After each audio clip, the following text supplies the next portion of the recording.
Welcome back to the channel. My name is Yaku. I'm a goldsmith. Behind the camera as per usual is Demaya, and this is a channel where we demystify or we share the secrets of the jewelry industry. If you are a goldsmith, a silversmith, a metalsmith, or any other smith, even if your surname is Smith, if you're learning or if you're curious, this is the channel for you. We're back with some practical stuff. We are going to be doing the second video on the hinge clip today, and I did promise this video as per the subscriber right here.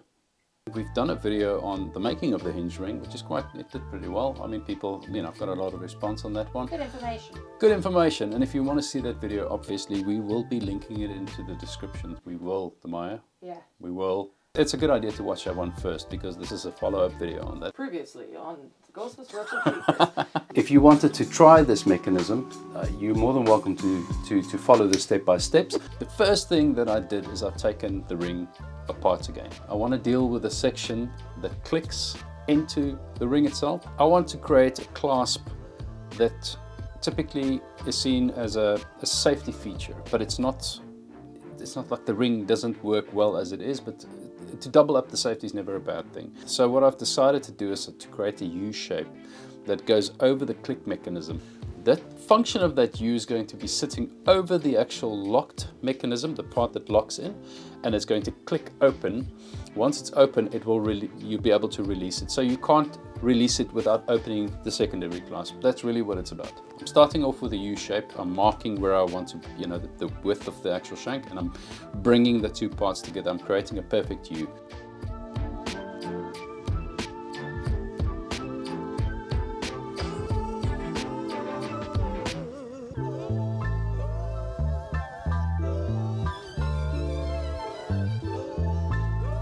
What I've actually done is I've made it in such a way that if I cut it on the lines and I close it, it's actually smaller than the shank, and I need it to be smaller than the shank. Essentially, I want this U, once it's folded over, to go over the shank, but not onto the edges. I want it to cut slightly into the ring shank itself.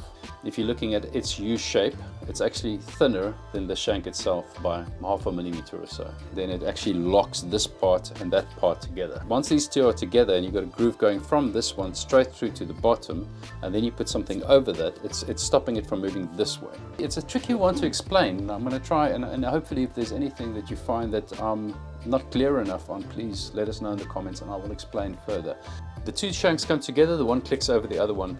Now I've got a half round finish over here. I'm going to remove some from the top, and I'm going to remove some metal from the sides, so that once I've brought them together and they've clicked, I can take that U and click it over the edges this way, and also sink it in slightly into the top. That locks the two parts coming together. I don't know if I should be speaking to the camera or to you, Demaya. I'm sort of speaking to both of you. I'm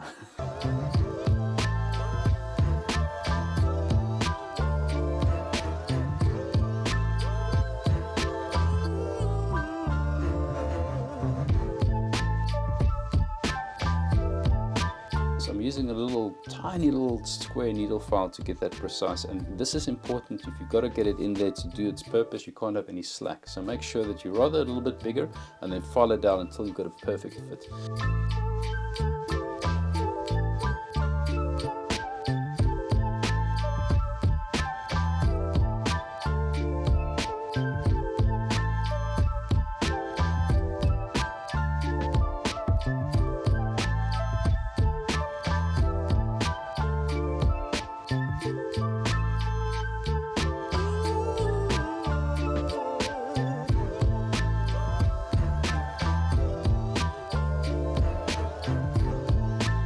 Now when I bring the two parts together and they click over each other, I've created a little groove from the sides all the way to the top and all the way down, so that if I take that U shape and I put it over it, it fits. I've got to create a little tube that I can put a wire through and then connect this U mechanism to something that swivels, but I've got minimum space over there, so I'm using the tiniest of wires that I can possibly to solder onto that U shape, so that when I press it down, I'm going to make a mechanism over here so that it clips over, so that it has some sort of resistance when you want to open it up, and this side's connected to a little tube. The tricky part comes in on how to connect that tube to the ring itself, and here where the tube needs to connect, what I've done is the wall thickness on this side is where I drilled into. And by doing that, it allows me to take a very fine wire and insert it into the shank towards the stones themselves. And then once it comes through, you can put your little tube over, which houses your little U-clamp.